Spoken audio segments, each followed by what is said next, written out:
فعلا اللي ثمنه فلوس رخيص اكرم توفيق وحواره مع النادي الاهلي ومع الشمال القطري. اكرم توفيق اللي البعض طلع في الساعات الاخيره قال لك ان اكرم توفيق موضوعه كده مع النادي الاهلي، اللاعب ندمان وعايز يكمل مع الفريق، والاداره قفلت في وش اكرم الباب او قفلت الملف بتاعه، وهي اللي رافضه فكره اكرم. وانا هنا اقول لك الموضوع غير كده. اول حاجه اكرم توفيق راجل متمسك بعرض الشمال القطري، بس الفكره ان العرض هو اللي بيروح منه. اول حاجه كده تعالى كده حبيب اخوك اقول لك ان الخبر ده نازل، المدير الفني لنادي الشمال القطري بيقول لك ان هو بيفكر ما يضمش اكرم توفيق بسبب سوء مستواه مع الفريق النادي الاهلي في الفتره الاخيره. وانا وانت بنشوف ان اكرم توفيق مستواه نازل جدا، اللاعب مفيش تدخلات، مفيش حماس ولا روح ولا جرينتينا بتاعت اكرم قبل عرض الشمال القطري. عشان خاطر كده موضوع فكره ضم اكرم للشمال القطري صعبه، وبدات تصعب الامور واحده واحده. يعني اللاعب خايف انه يتصاب من العرض ما يكملش، لا ده جت معاه من الناحيه الثانيه انه ممكن ما ينضمش بسبب سوء مستواه. فاكرم بيحاول يخبط على الاداره عشان اداره النادي الاهلي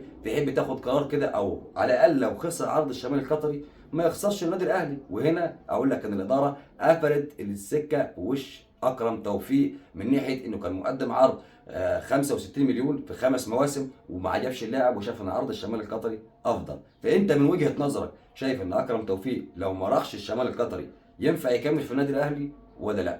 اكتب في التعليقات وما تنساش اللايك.